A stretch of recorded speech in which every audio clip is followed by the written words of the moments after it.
These aren't just pictures, they're little snapshots of who I am. They're all me and they still shape who I'm becoming. आज में इनकी journey start हुई थी। मैंने इनको एक बेसिक वर्कआउट रूटीन पीडीएफ दिया था।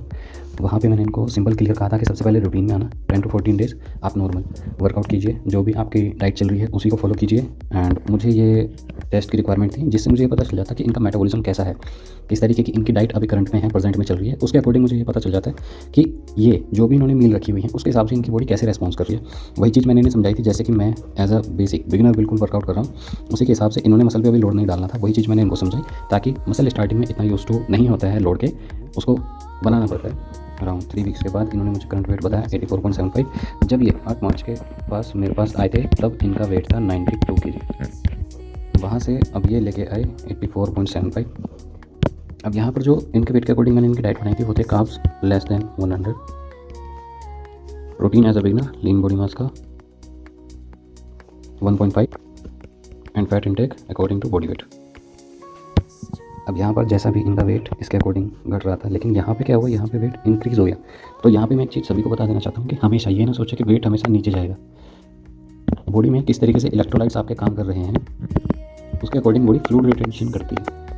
बॉडी कितना वाटर होल्ड कर रही है, किसी दिन आपको स्वेटिंग ज़्यादा होगी, किसी दिन कम होगी, किसी दिन आपका फिजिकल इंटेंसिटी या फिजिकल वर्कआउट आपका बाहर ज़्यादा हो रहा है, आप वेट ट्रेनिंग ज़्यादा हैवी कर रहे हो, आपका रेस्ट ठीक नहीं हुआ है, तो भी उसमें आपका वेट ज़्यादा घट भी सकता है और बढ़ भी सकता है। इनकेस अगर आपका कार्डियो ठीक नहीं हुआ है या फिर वर्कआउट में कहीं ना कहीं कुछ ऐसा इशू है, या फिर सबसे मेन होता है आपने डाइट प्रॉपर फॉलो की है कि नहीं।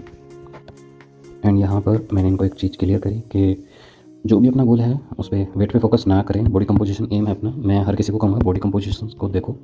जब भी आप वेट कम करने की सोचते हो तो मैं कहूँगा वेट को टारगेट मत रखो, आप अपनी बॉडी कंपोजिशंस को देखो। आपके मसल्स जो लास्ट वीक आपने स्ट्रेंथ, जो भी आपकी मसल्स की स्ट्रेंथ थी उसके अकॉर्डिंग आप लिफ्ट कर पाए हो कि नहीं हो, मसल में पेन टॉलरेंस आपकी बढ़ी है कि नहीं बढ़ी है, आपकी एंड्योरेंस बढ़ी है कि नहीं है, या फिर आपकी कार्डियो हेल्थ बढ़ी है कि नहीं बढ़ी है।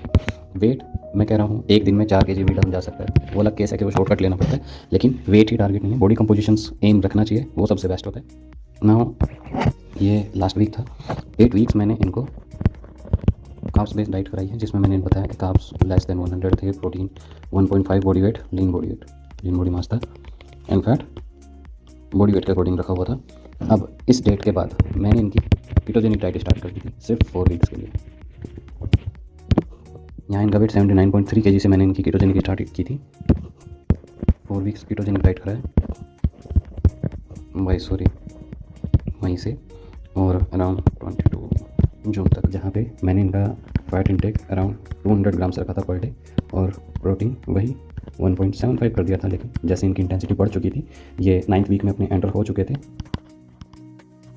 एंड जो कार्ब्स के 8 वीक्स थे कार्बोहाइड्रेट बेस्ड डाइट में, 8 वीक्स में ये 92 से 78.9 आए, जिनमें इनका टोटल वेट 13.1 kg लॉस हुआ।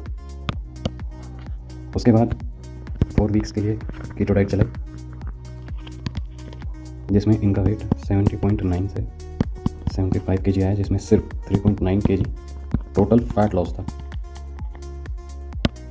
कार्बोहाइड्रेट बेस्ड डाइट में क्या होता है, ज़्यादातर आप वाटर लेवल ड्रॉप कर देते हो। ऐसा क्यों है? क्योंकि जब 1 ग्राम आप कार्ब्स लेते हो तो उसमें 2.5 ग्राम वाटर होल्ड होता है। लेकिन जब फैट के केस में आते हैं तो फैट और वाटर मिक्स नहीं हो पाते हैं, जिसकी वजह से बॉडी वाटर होल्ड कम करती है। इसीलिए जब आप कार्ब्स खाओगे, स्पेशली ग्लूटेन खाओगे, आपको ब्लोटिंग महसूस होगी और आपका फेस थोड़ा मोटा लगने लगता है। उसके बाद 23 जून से 7 सितंबर 15 वीक्स के लिए इनकी कार्ब बेस्ड डाइट चलाई थी। अब यहाँ पर ये जो पिक है 23 जून से मैंने दोबारा कार्ब बेस्ड डाइट मैंने स्टार्ट कर दी थी। यहाँ पे मैंने इनकी फॉर्म चेक करी तो यहाँ पे ये चीज़ दिख रही थी कि इनके मसल्स इतने विजिबल्स नहीं हैं। इनके कुछ एक्सरसाइज मैंने ऐड कर, 22 अगस्त की ये बात कर रहा हूँ। 22 अगस्त में आप इनके मसल्स देखो कैसे विजिबल हो रहे हैं। ये पिक 24 जुलाई की है, इसमें ऑलमोस्ट 4 वीक्स का डिफरेंस है। अब ये 15 वीक्स के लिए मैंने इनके कार्ब्स पर वीक इंक्रीज़ करे हैं, जैसा कि इनका आउटपुट आया है।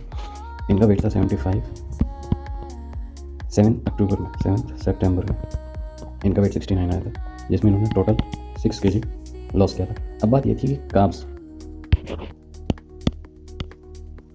मैंने इनके कार्बोहाइड्रेट बढ़ाए हैं, तो इन पे वाटर रिटेंशन होनी चाहिए थी, लेकिन ये वाटर डिप्लीट कैसे हो गया?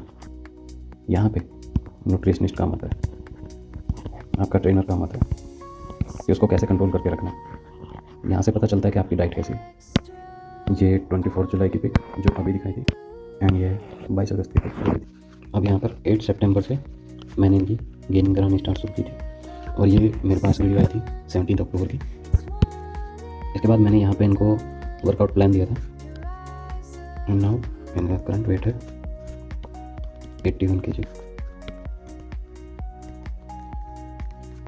10 जनवरी 2026 तक। अब यहाँ पर मैं एक चीज़ क्लियर कर देता हूँ। फर्स्ट 8 वीक्स में इन्होंने टोटल 13 kg वेट लॉस किया था। उसके बाद नेक्स्ट 4 वीक्स में 3.9 kg वेट लॉस किया था।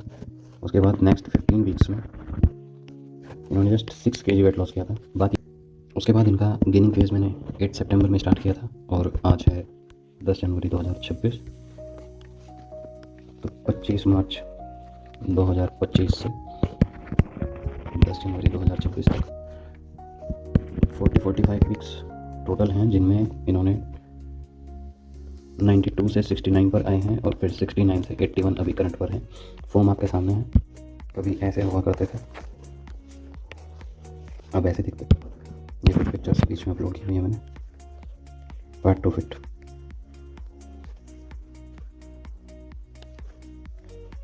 ये पोर्शन देखिए,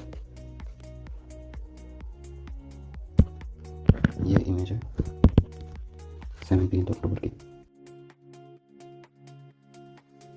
फाइनल कंक्लूजन, पहले 8 वीक्स के लिए कार्बोहाइड्रेट बेस्ड डाइट चलाई, उसके बाद 4 वीक्स का कीटो डाइट किया, उसके बाद 15 वीक्स तक जो वेट रिड्यूस किया हुआ है उसको स्टेबल करने का ट्राई किया, देन 17 वीक्स की गेनिंग स्टार्ट की,